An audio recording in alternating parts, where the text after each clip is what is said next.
Good day, fellow crafters. Welcome back to Pixi Dust Designs YouTube channel.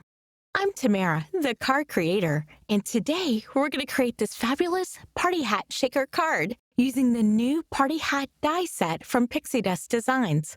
Let's dive into this project. This die set is an absolute must for any birthday set.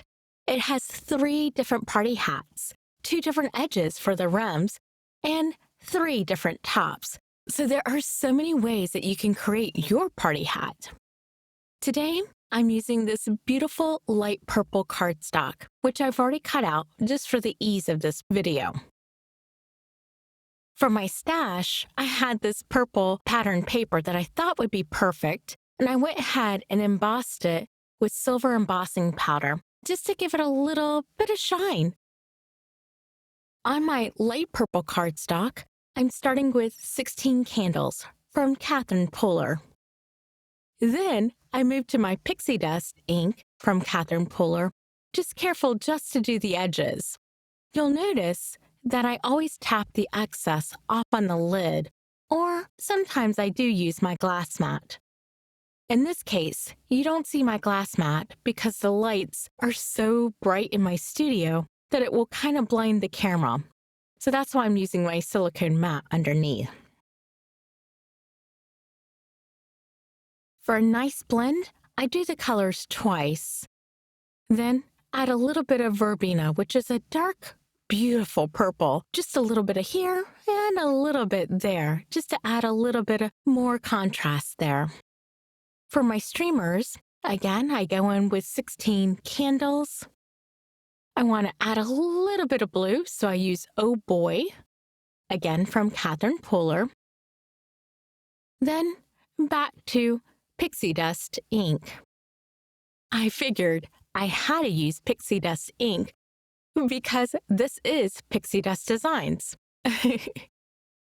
Now on my cardstock, it's kind of hard to see here, but this is an actual light shimmer cardstock.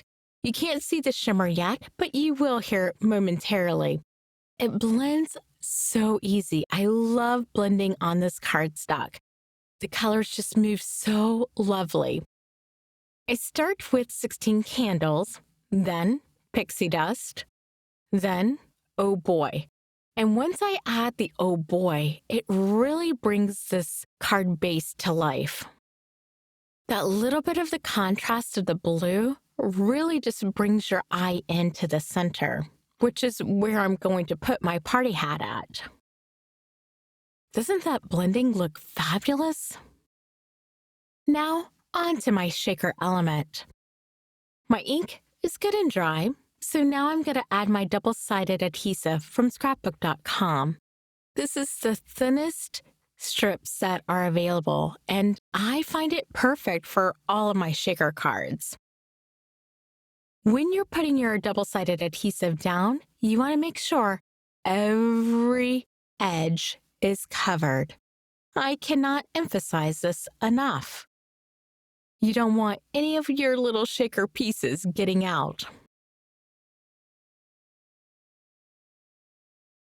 Once it's down, peel off your adhesive. Then we're just going to add our acetate. My acetate is already cut. I cut it using the die for the base of the party hat. There will be just a little bit of overhang, but I can trim that off very easy.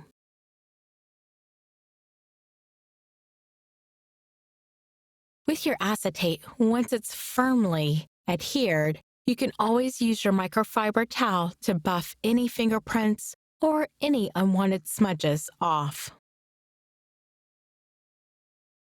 Once I'm done trimming it up and making it perfect, I'm going to move to the next part, and that's going to be my foam tape. This foam tape, again, is from scrapbook.com and is the thinnest that they offer. This, once again, is the best product for this type of project. It moves around the corners so easy.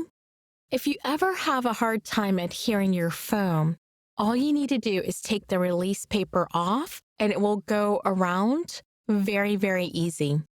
Once again, you want to make sure that all edges are covered. Once it's covered, I'm going to trim off the top just so that there's no overhang. Then I'm going to use my anti-static powder. The reason I do this is because I don't want my little shaker pieces getting stuck to the little bit of adhesive that's going to show once I remove my cover there. Also, it does help your shaker pieces move around and shake versus getting stuck. Because if they're static or whatever, sometimes they don't move as freely. Now, onto my shaker bits. I have these wonderful pastel color stars. This is perfect for this project. Once I add those, now the back of my party hat goes on. Lines up like a dream. And look at my little shaker pieces, ready to go. Now for the border of my shaker card, and once again, I cut this out of pattern paper and embossed with silver embossing powder, just to kind of give it that shine. And this is actually perfect because the top of the party hat, I'm going to cut that out of iridescent cardstock, and it really just pops this hat out. It just all comes together perfectly. I did have a little cotton ball. I had bought these cotton balls for my little bunny tails, and I did ink it up with the verbena ink and let it dry. I thought that I wanted to add it to the center of my tassel there at the top, but it didn't quite look right, so I did remove it. That's what you see me doing there. Now on to my streamers. It's always important when you're creating to do in odd numbers. So 1, 3, 5, 7, etc. So my streamers, I do have 3, and I put them in a triangle spacing out. You know, triangles are more pleasing to the eye. It kind of focuses your eye to the center there. For my sentiment, I had this in my stash, and because my paper is the shimmer cardstock, I have to use the Stays-On ink so that it doesn't smear. Well, my luck, my Stays-On is dry. I add my re-inker, let it sit for a little bit, and then re-ink this again. Now, it's important whenever you have a sentiment, such as this. So the bottom part of the sentiment is very detailed, very fine detailed. You don't want to push. You just want to do the little chest compressions, like up, down, up, down, up, down, until you have proper coverage. And it may take you 2 or 3 times to get the depthness that you want. But the moment you decide you want to push that down, your sentiments are going to smudge. So don't do it. Now, dry fitting my pieces all together. So my streamers, I'm going to glue down first, once again in a triangle pattern as I mentioned.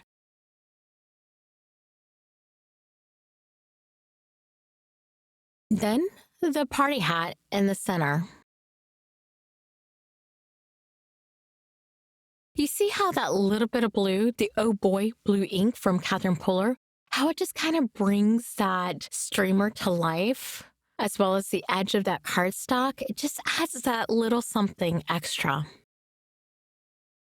My adhesive that I'm using is Barely Arts glue. That is my favorite liquid adhesive.